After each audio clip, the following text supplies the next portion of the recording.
I want to do another work problem for you. In this case, we're considering a cart or a crate or a box of some sort on an incline ramp of 30 degrees incline, and we're considering, for the sake of this example, that there's no friction. So if there's no friction, I drew the free body diagram already, and this free body diagram is showing me just a normal force due to the floor of the plane upward on the box, and the force of gravity, which is the weight downward. Now we know that the force of gravity, or the weight, we can find weight is always equal to mass times the acceleration due to gravity, which is W times little m. W is equal to little m times little g. M is the mass, g is the 9.8 meters per second squared.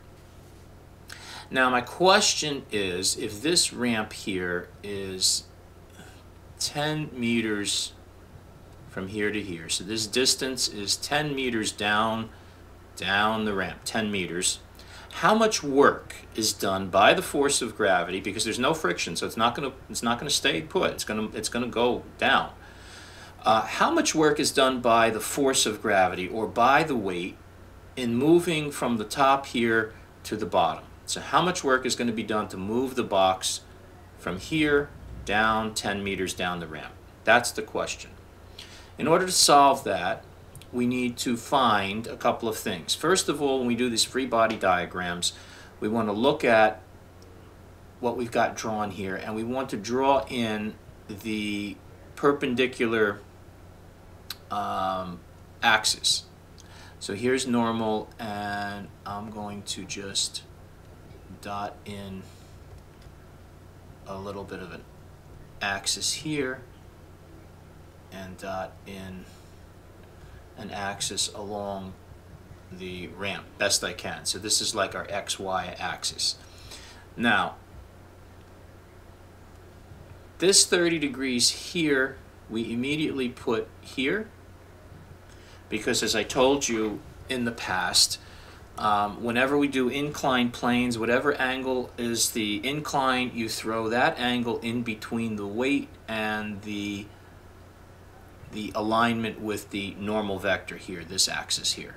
So this is 30 degrees. Now what we need to do is to get the two components of the weight along our perpendicular axes here. And I'm going to do them in yellow. So we're going to have one component that's going to be parallel to the plane in that direction from the weight, and one component of the weight down in this direction. This component here is going to be the weight times the sine of 30 degrees. This component is going to be the weight times the cosine of 30 degrees.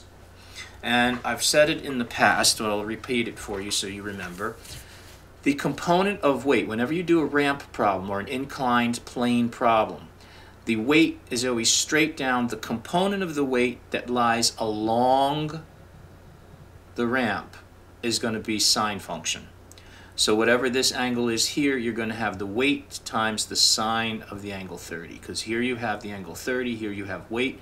This is like the hypotenuse of a triangle. Remember where we drew in our box in the past?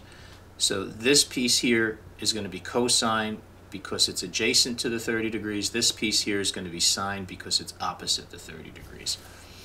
And that's it. That's the forces now. Now we can ignore this force straight down here in white because we resolved it into two yellow ones. Now we're talking about work. Our question is, how much work is done? Well, work is force times distance times some cos or some angle. We know that. But if we can take our force or displacement vector and we could line them up then such that we're orthogonal or perpendicular, right, to each other, then the perpendicular forces don't do any work, right? The force that is perpendicular to the movement or the displacement isn't going to do any work. So if you have a box that's moving in this direction, this is the displacement, it's moving that way, then any vector that is perpendicular to the displacement vector is going to contribute no work whatsoever.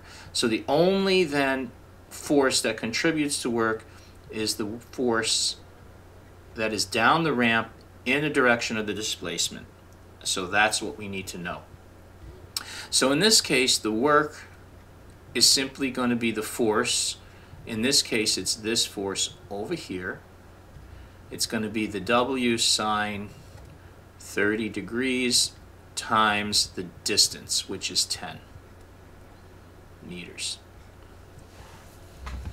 So what I'm saying is, if the force and the displacement are parallel as they are both going down the ramp, the displacement's going 10 meters down the ramp, the force is applied down the ramp, then the work simply reduces to force times distance, because they're in line, and then this becomes simply 1 because they're parallel to each other. Both are going that way.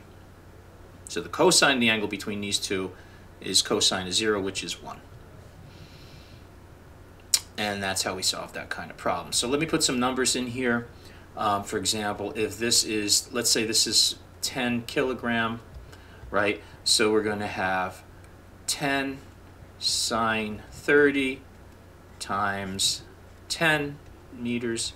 Sine of 30 is a half, so this becomes 5 times 10, which is going to give us 50 joules of work. And there's the answer. All right, in the next video, what I'm going to show is we're going to introduce friction and see if we could solve this very same problem with friction involved.